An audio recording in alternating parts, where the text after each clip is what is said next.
September 3rd, here at the house, getting ready to let the chickens out while we do some work and get on with this video. Chickens and cat.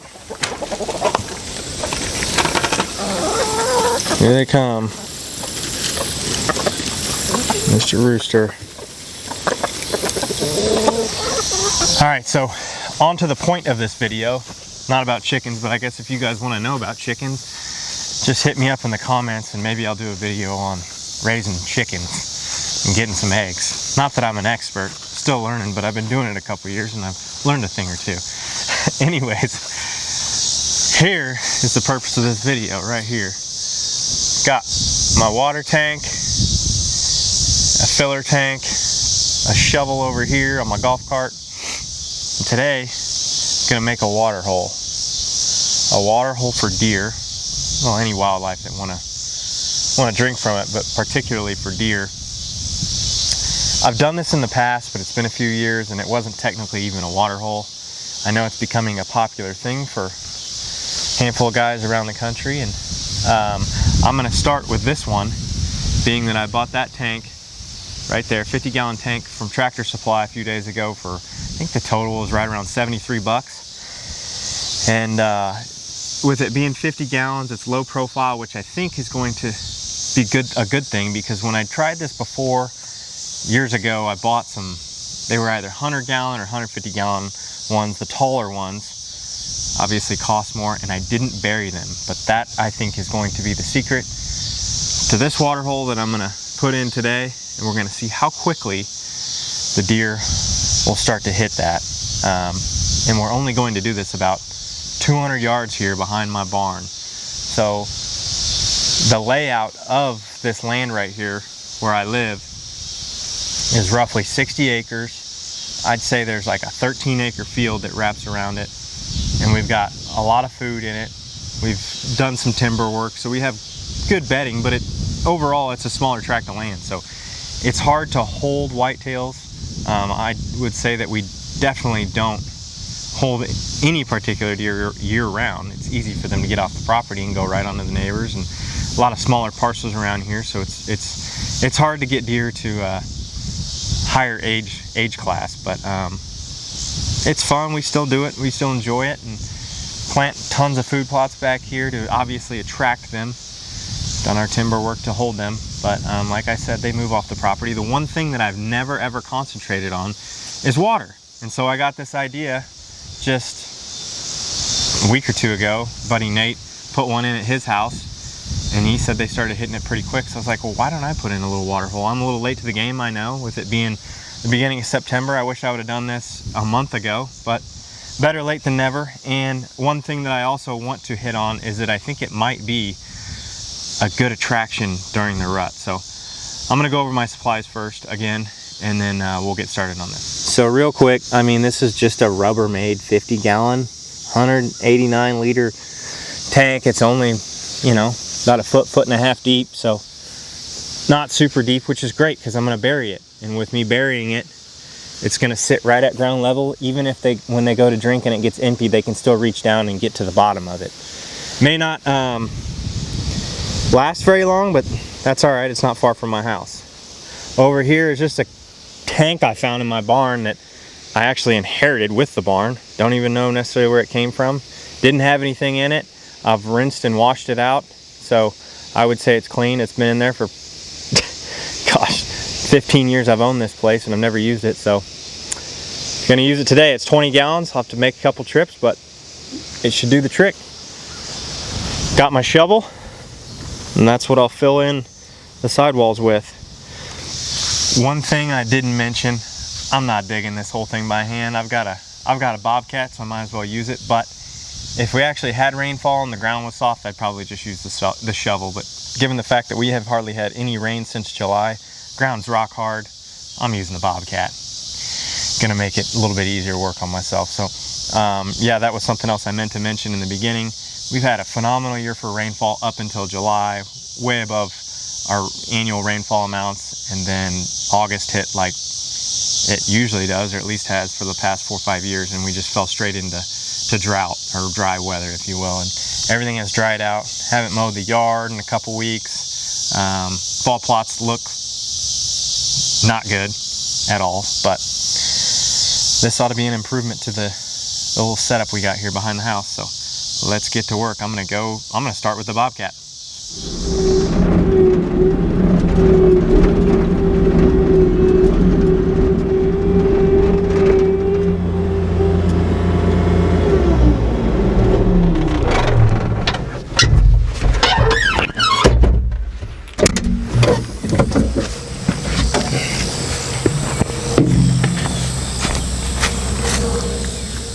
All right, so we're out here with the Bobcat. There's the barn where we came from, only a couple of 100 yards away, like I was saying. We've got corn that runs all the way to the barn, a couple acres there. We've got timber on the other side of that. And then right here, we have like an 1.5 acres of clover keeper that runs this direction that butts up next to some forage flex beans. So we've kind of got it all. We've got a mixture of food out here, bedding on both sides of the field.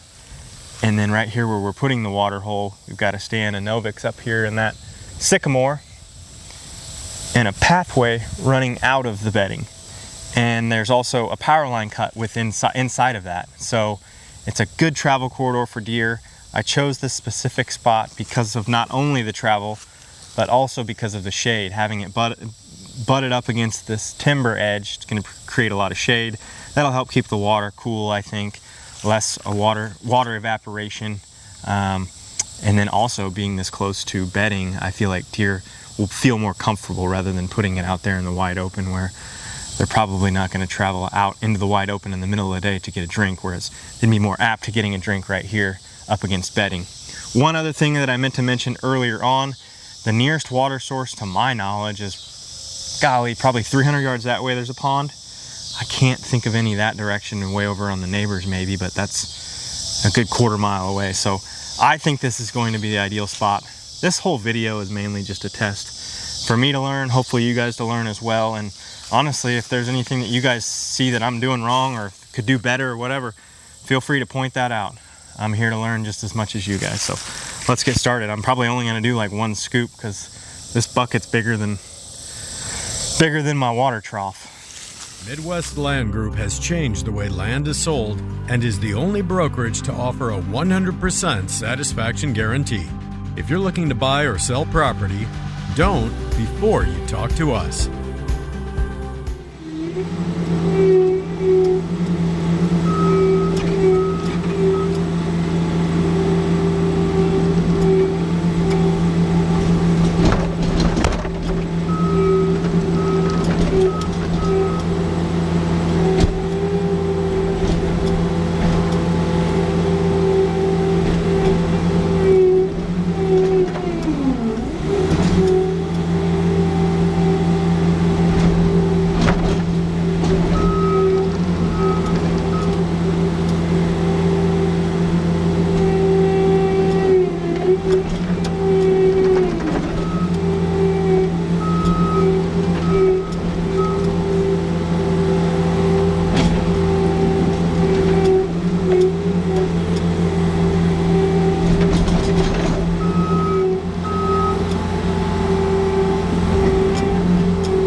I'm not sure how pretty that was or wasn't, don't really care. I'm not an excavator guy, but what I was thinking when I first started here was I wanted to leave this licking branch. So hopefully they'll start a scrape here before too long and put the water here. I'll end up putting my trail camera right there, catch deer coming through here, possibly in the background feeding, and then obviously to see if they're hitting this. But there's my hole. Let's go get the tank. Okay, got it out here. Let's put it in.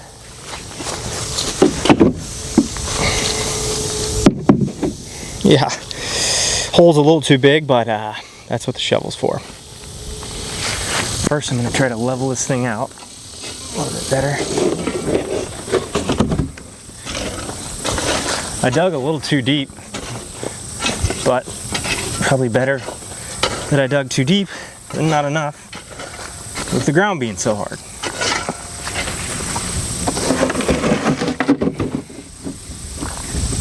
That looks to be about level-ish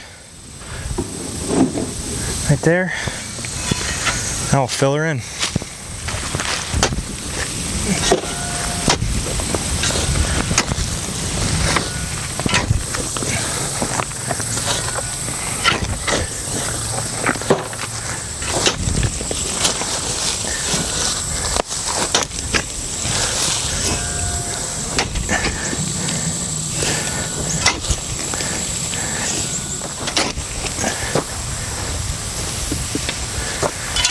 Okay, that's about good enough. It's raised up a little bit, but not bad. Easy for them to walk right up and get a drink. It took me probably about 30 minutes to fill this in, where I am fairly pleased with it. So if you're digging it out with the shovel, which I would assume most of you are, not everybody has access to a skid steer, I would give yourself at least, at minimum, an hour. Maybe you can dig faster than I can and fill in faster than I can, but that's how long it took me. Give yourself at least an hour. And that's it right there. Time to fill it in.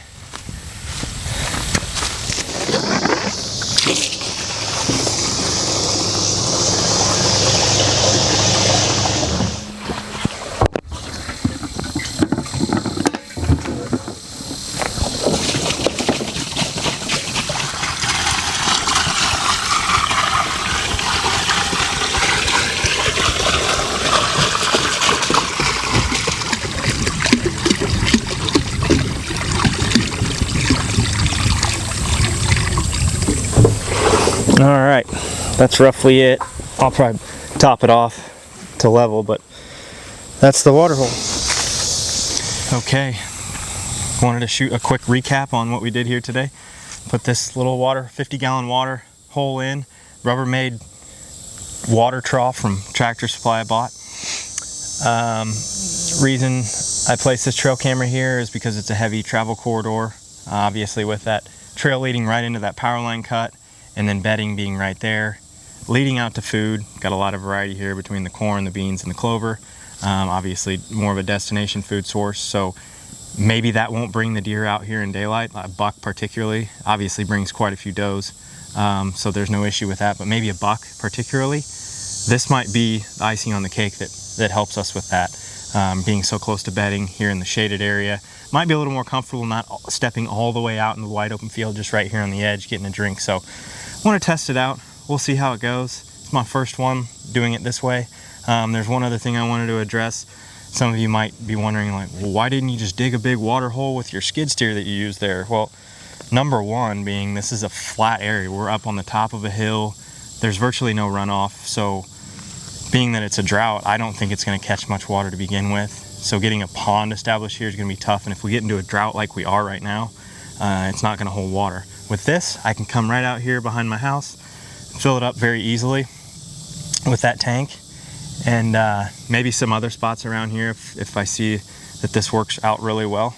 And number two, that's just not practical for everyone. Not everybody has access to a skid steer. That one's not even mine. It's my dad's that he's letting me borrow, thankfully. So most of you guys, this is more relatable, doing something like this. And easier to do. Like if you wanted to do it right in the middle of the timber, this would be much easier than going in there with big equipment and tearing everything up. So just a test here that I wanted to try. We'll see how it goes. I'm going to come back in 2 days and check that. So September 5th, Friday, I'll come back, which is the day that I'm hoping to release this video. We'll see. And we'll see if something's hit it. But if not, I still won't be discouraged, because I think this could be valuable during the rut, especially with bucks chasing and running. They have limited supply of water. Obviously ample amounts of food, whether it be out here or in the timber. There's food everywhere. The limited resource is oftentimes water. So they're thirsty during the rut. They might come right to here. We'll see, but come back in 2 days and give you guys an update. Heading out to check the camera with the boys. And it's September 9th. So a little bit happened since we shot this video. I came back out not 2 days later, but 3 days later to check it, and realized I made a user error and I had the camera on day videos only, not night. So I had to switch the camera back 3 days ago to day and night videos. And now we are back to check it. See what has hit the water hole. Got a little bit of light rain today, which is great, but I don't think that's gonna pull us out of this drought we're getting into.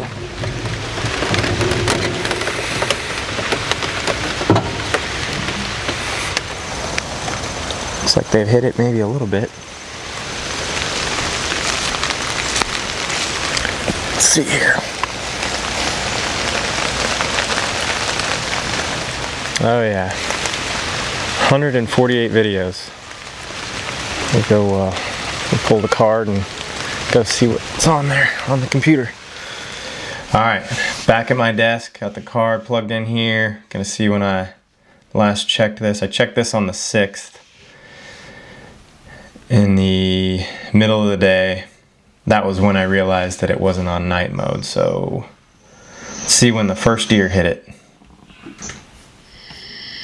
Looks like a spike came in on the 8th. Checked it out, didn't drink. A couple other deer came by checking it out, and then there was a doe. First deer to drink from it was on the 8th at 4:30 a.m. So it took roughly 5 days. It could have been a little bit sooner since I didn't have it on night mode, but the only evidence I have here is on the 8th at 4 in the morning. Looks like more does came and drank. Got a doe in daylight here that came in to drink. In the evening on the 8th, a few more does. Oh, even a raccoon came in there. Been doing a lot of trapping lately, so that's kind of surprising to see, but there's still more around apparently. First buck that was on there is a buck that we know well. That's a buck we call the neck shot buck. Reason being we call him the neck shot buck is because the neighbor last year put an arrow through his neck. His neck swelled up. He had like a big growth or whatever it was. He was trying to heal, and we thought he was going to die. And eventually it healed and went away. He had a lot of infection going on. He made it through. Ended up holding on to his antlers later on, and he's about the same as last year, just bigger. Looks the same, just bigger. Looks healthy too, so that's cool to see. Oh, and another buck came in there. Looks like another 3-year-old. So very cool to see. Well, I would say that was a success. I did not expect any bucks to hit this thing that quickly. Within 6 days, we've got 2 3-year-olds that have hit it. You know, I would have been thinking that they would have shied off of that. And yeah, they were a little timid at first, but it's the first time they've seen it. They don't know exactly what it is. But I would assume they saw the does drinking from it, and that gave them the confidence to come in, check it out, and take a drink. And I'm sure they'll be back. So pretty neat to see. This confirms that I will go ahead and try it on other spots. I don't know how many spots I'll get around to, if any, since our season kicks off in a week here in Missouri. And or maybe even less than a week now.